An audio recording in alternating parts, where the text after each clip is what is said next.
Hello and welcome to part 2 of How Mushrooms Have Healed Me.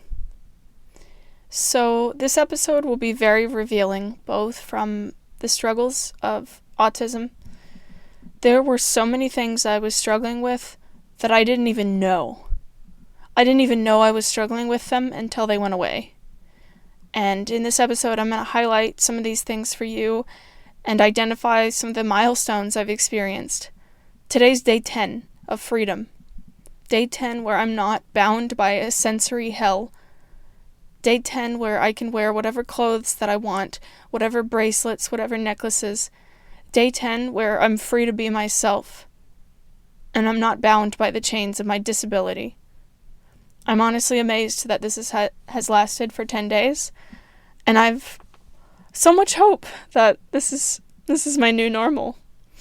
So it feels like the volume on life has been turned down by approximately 75%.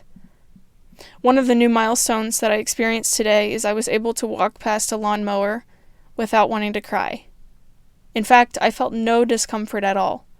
I observed the noise and felt no fear response. It was wild. I have never experienced this in my life. Some other milestones. This week I went to the grocery store. I was blown away. Absolutely blown away. The grocery store is so intuitive for most people. Oh my God. Like, I walked in and I could see all the signs, like, showing you the different sections of the grocery store. It was all laid out in such an intuitive way, a way that I was never even able to perceive in my previous state. I almost started crying. Because I could look at the cheese section and be like, yeah, that's where they sell cheese. Not like, it's not that autistic people can't do this, but when you have a visual focus the size of a single quarter, take a quarter out of your wallet, okay?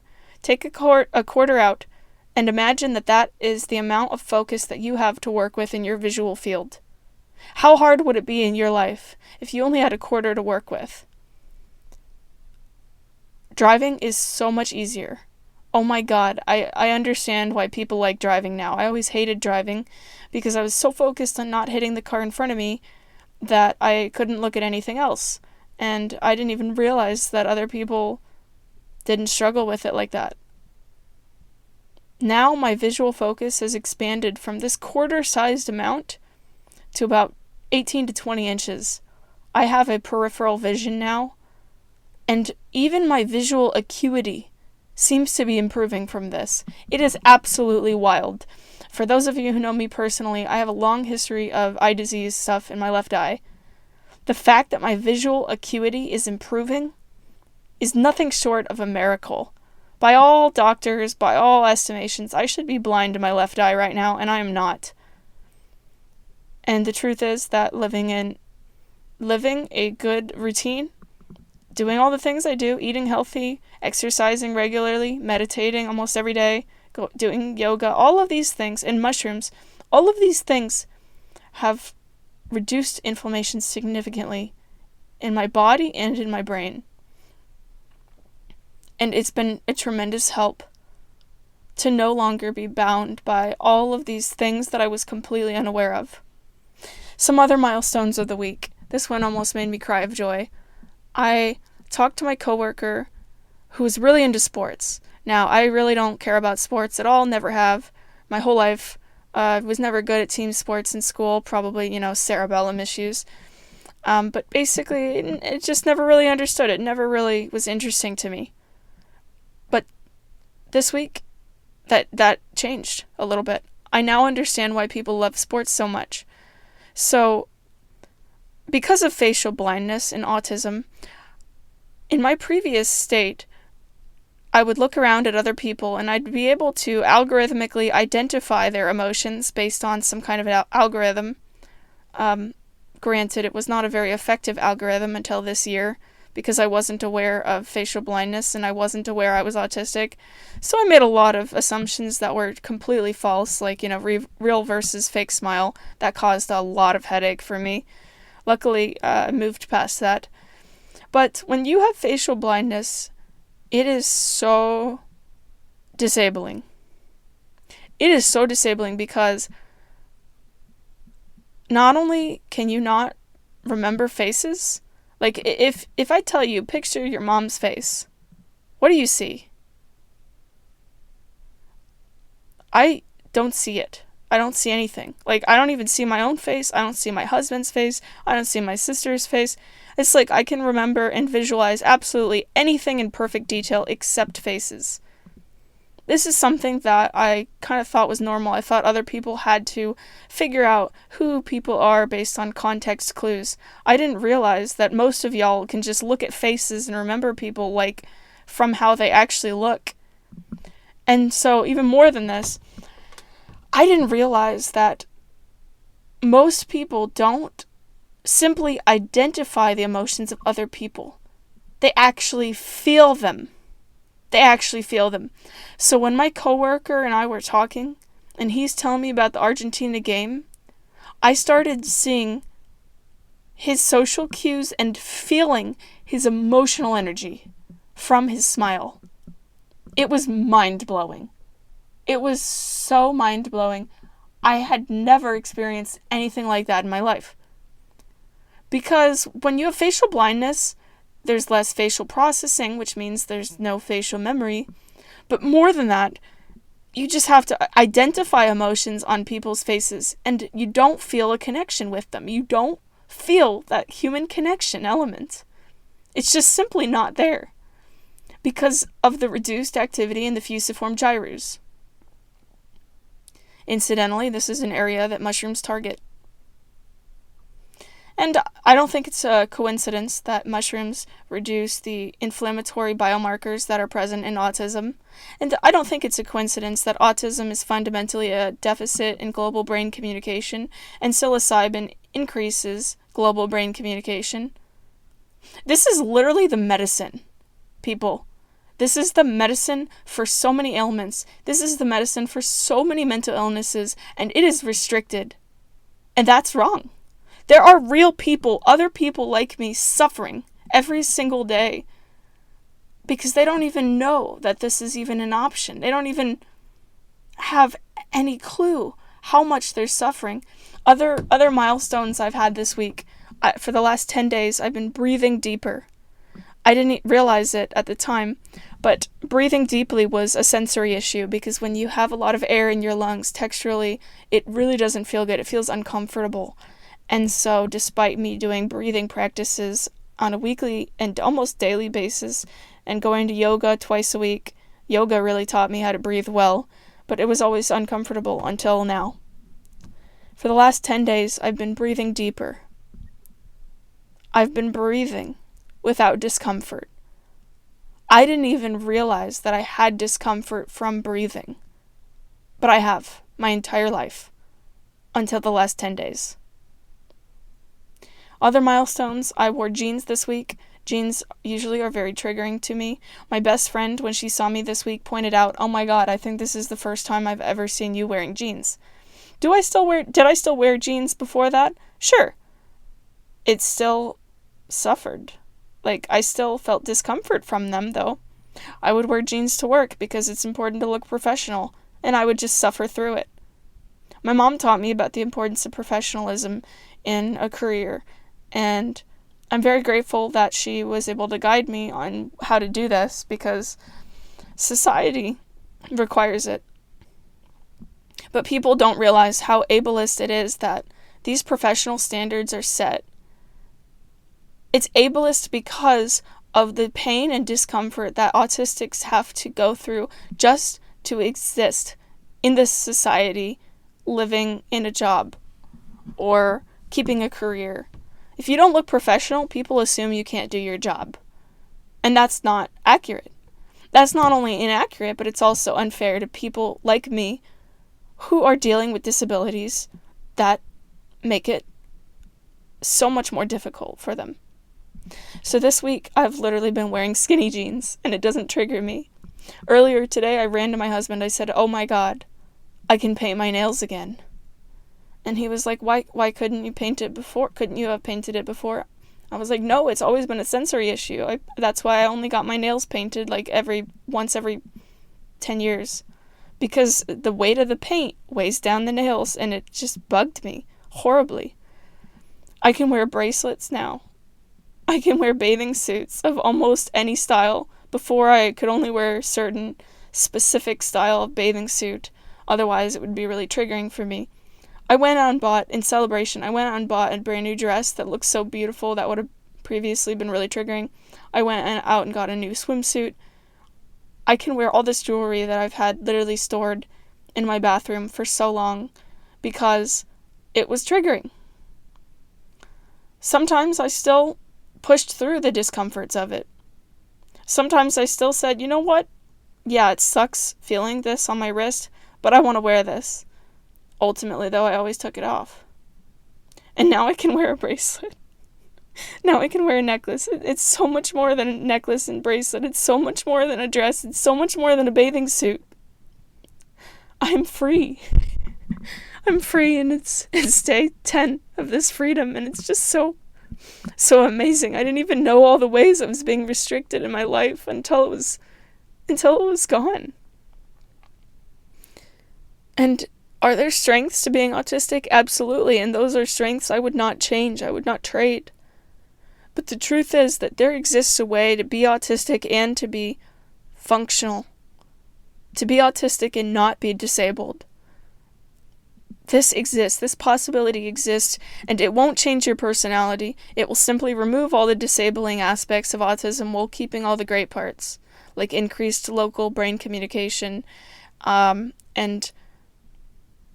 the whole patterns of connectivity in the autistic brain, hyperfocus, genius level stuff. You know, all of that remains. I'm in a very unique situation right now. I might be the only person in the entire world who's ever had this experience, to date. I don't know. Maybe someone somewhere in some other country who doesn't document is going through something similar. I don't know. Truthfully, I don't know. I have no data to compare this against. And other milestones this week, I started seeing social cues. I could see, based on eye contact, and feel the emotional energy of people around me, and it was so beautiful to witness that. I could see when my yoga teacher was interested in our conversation, and I could see when she was ready to end the conversation. I could see all of this from her eyes. Eye contact. I could almost feel mirror neurons triggering when I looked at other people's joyous smiles, because I could feel their joy for the first time. Instead of just looking at other people's faces as if it was a smiley face written on the wall, I could feel it.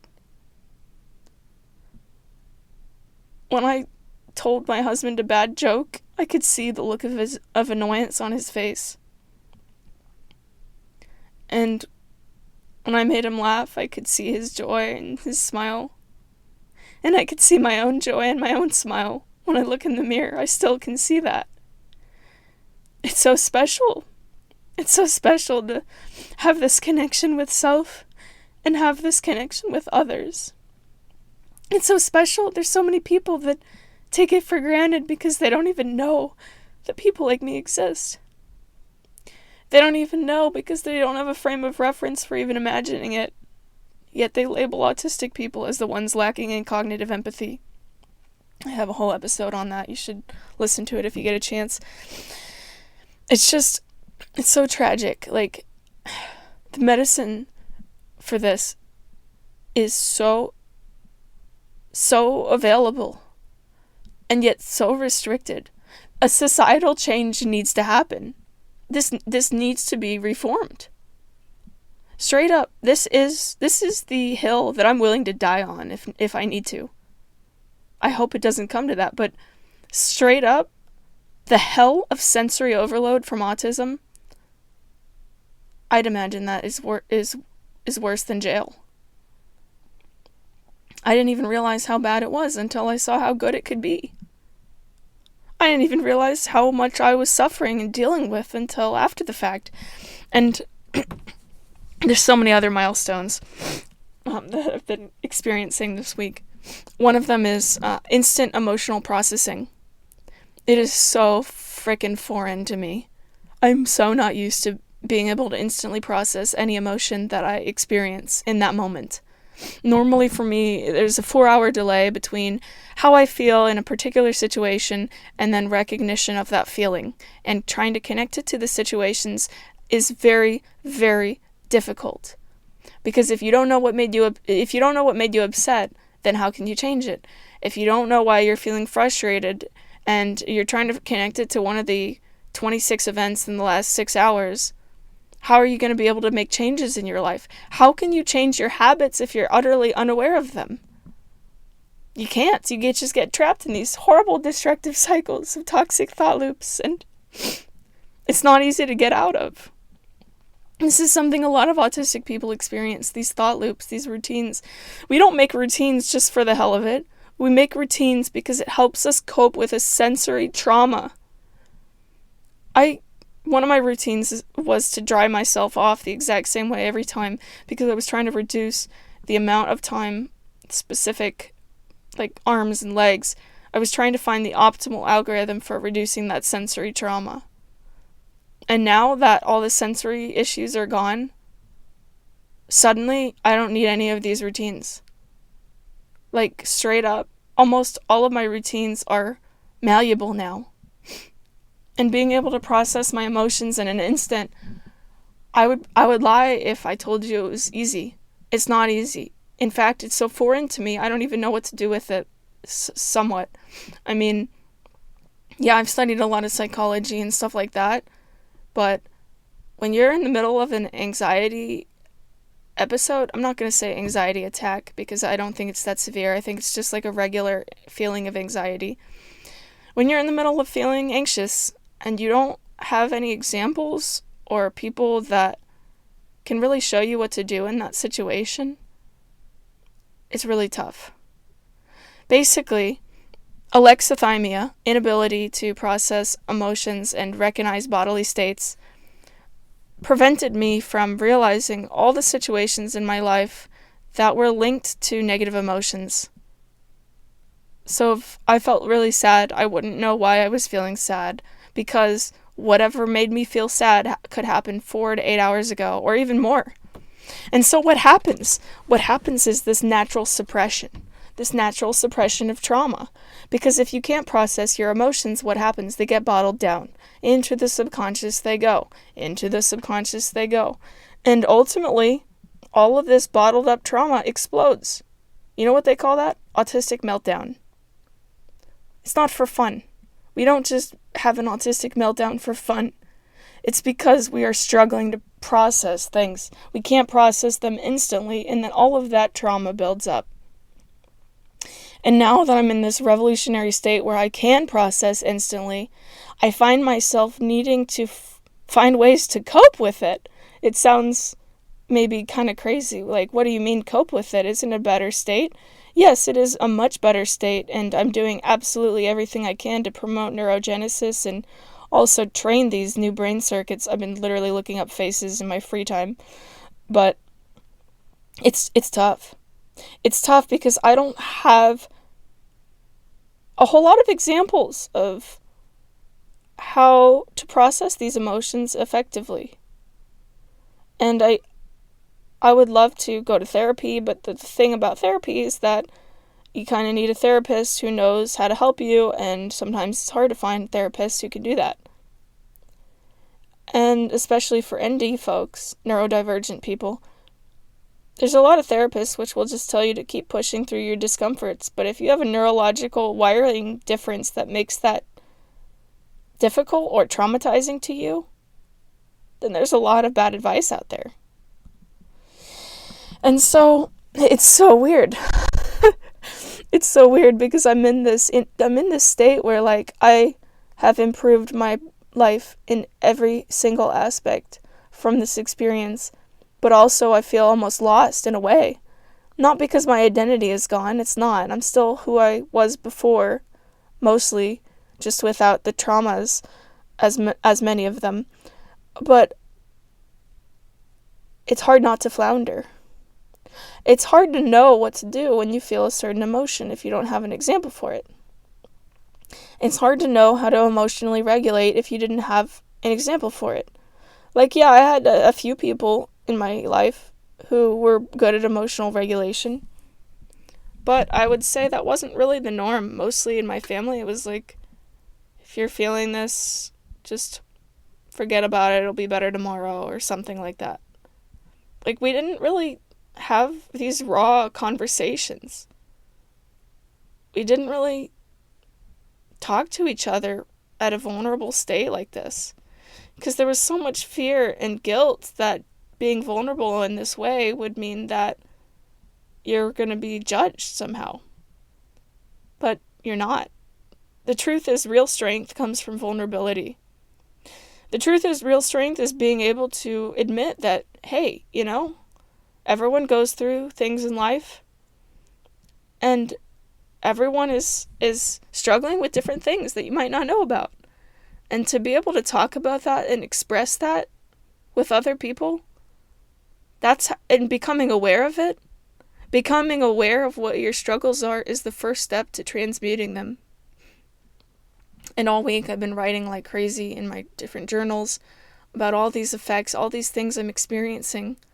Sports, improved executive function. I can't tell you how good it was today to surprise my husband when he came home from work and all the dishes were done. The kitchen was scrubbed, the counters were scrubbed, the sinks were scrubbed.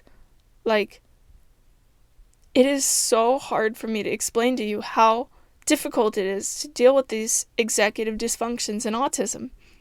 And if a mushroom can fix that, that's nothing short of miraculous. Straight up. It's been 10 days. I am still at my executive function peak. And it's honestly hard not to be like, you know what? I need to clean absolutely everything right now. I need to organize absolutely everything right now.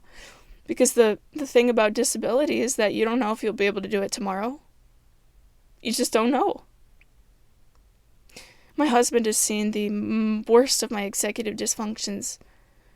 We've been together for about 10 years, and he knows me inside and out, and I totally understand that it's going to be difficult, or maybe take some time for him to shift into this new perspective of seeing me as someone who's good at remembering instead of good at forgetting, to shift me to seeing me as someone who's good at executive function instead of bad at executive function. It's going to take time, because his mental image of who I am is based on the last 10 years of data. I can't expect his opinion to shift in an instant just because I have. And that's the crazy part. When you're a kid and you have too many cups in your room from hoarding them, people call you lazy. When you're a kid and you don't want to do the dishes, people call you lazy. When you're a kid and there's a loud noise and you scream and cry, people call you oversensitive. People call you all these things. The autistic experience is so gaslit. It honestly is. And I don't believe it's out of malice. I really don't. I actually seriously see the best in people. That's my default. If I meet a new person, I'm going to see their highest potential. I don't think that any of this gaslighting is intentional. I think it's out of ignorance, because people don't know what autism is. They don't know how it manifests. They don't know what it looks like. And there's not enough people like me spreading their stories. That's why I decided to make this podcast, because I seek to change this knowledge base in the world. I want to be the catalyst of understanding to translate from autistic people to neurotypicals, because we need you. We really seriously need you. If you're neurotypical and you're listening to this, bless your heart, seriously. And I say that not in the Georgia sense. I say that genuinely. Like, we need more people who understand what this is like. We need more people, more parents of autistic kids, not to force their kids into these traumatic therapies like ABBA and Autism Speaks, because that causes more harm than good. It just traumatizes the kid and teaches the kid that everyone loves their mask more than they love them. And that's damaging. For a child to realize and hear that people don't like them for who they are and they have to pretend to be someone they're not just to exist peacefully, that's fucked up. Society needs to change. I'm not asking for everything to change at once. I realize that these changes are going to take time.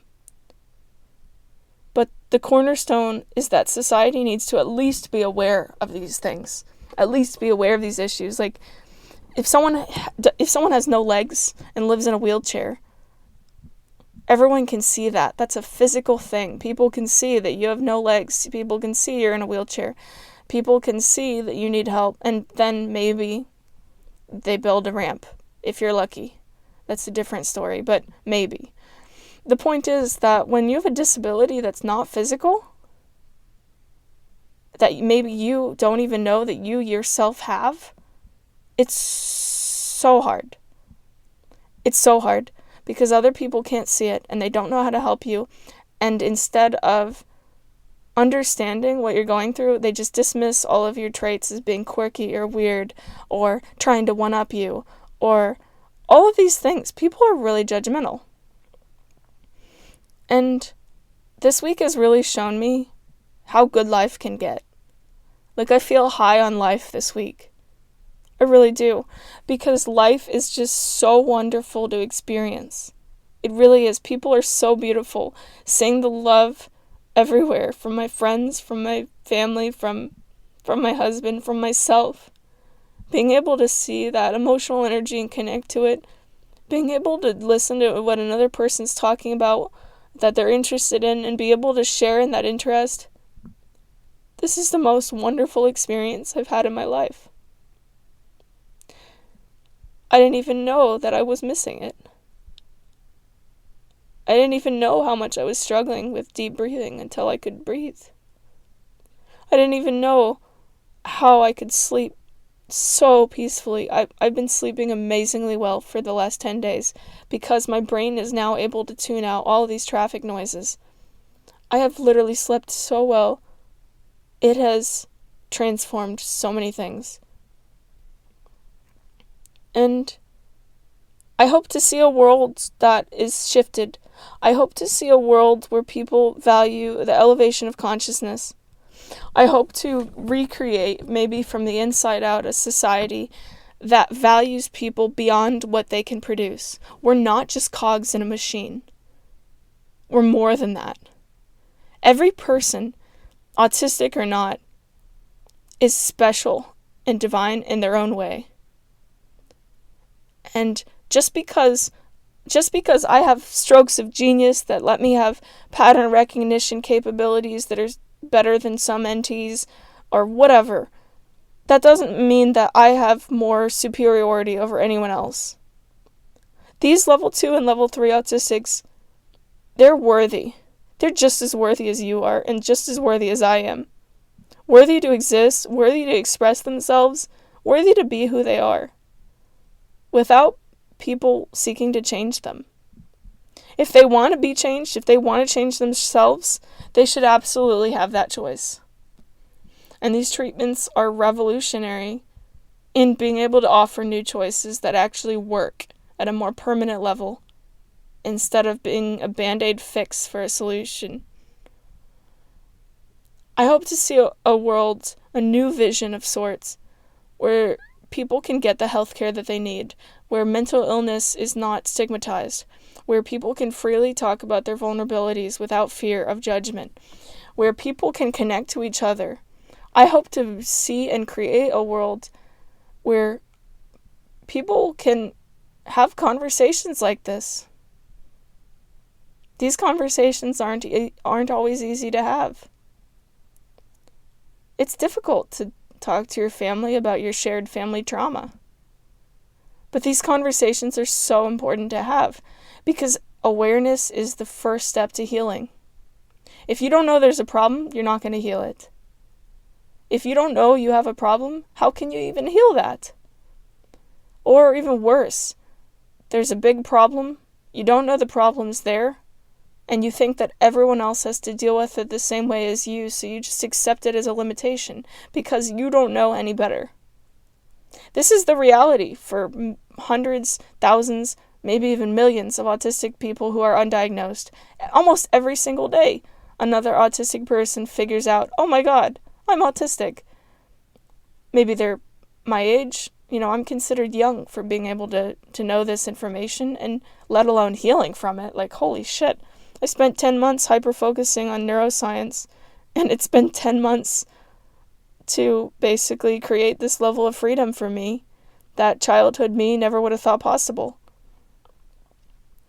But some autistic people get diagnosed at age 90 or 80 or 70. Like, picture that, living the majority of your life not knowing. And then, like, right before you're about to die, oh yeah, hey, this is all the things you struggled with. This is why. Like, yeah, there was nothing fundamentally wrong with you. You weren't an alien from outer space, isolated from a human experience. Nope, you're just autistic. And there's nothing wrong with that. You're worthy as you are. Like, I guess better late than never. I'm glad that some of these 80 and 90-year-olds are finally figuring it out, but it shouldn't be that way. We need to create more tools for diagnosis, because that's how people are going to heal themselves. Awareness is the first step to healing. If you can become aware of what's going on, then you can make choices. You can change your habits. The day I discovered I was autistic, that's exactly what I did.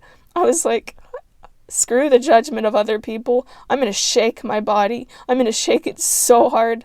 I bought a trampoline because my neuroscientist friend told me that it helps with cerebellum. I started jumping on it every single day. And now, for maintaining these new connections, I'm still jumping. I'm jumping and jumping and jumping and running. Running is amazing for neurogenesis. Yoga, all of these things. I hope to see a world where mushrooms will be studied, autism will be studied, and not just white cis children males. Women in particular deserve a right to be able to understand themselves. And this is something that is so frowned upon for so many women. And that's what I seek to change. I seek for each person to reconnect with their own divinity. Divine masculine, divine feminine, present within each of us. I seek to recreate this world from the inside out. If each one of us started growing our understanding and challenging our assumptions, learning and connecting with other people in different ways, the world would change overnight. If we could all actively try to put ourselves in other people's shoes, even if some of us struggle with that more than others, at least trying. Trying makes a big difference. I feel like I finally understand how neurotypical people experience life, at least to an extent. I don't know if this is exactly the same that they experience it. I don't know. I have nothing to compare it to, and it's difficult. It's difficult to know. But I welcome this new state of consciousness.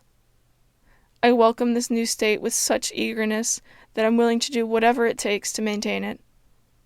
If that means eating blueberries every single day, I will eat those blueberries. If that means doing yoga every single day, I'll do the yoga. If that means running, training for a marathon, I'll do it. I'm ready to be free. I'm so ready to be free.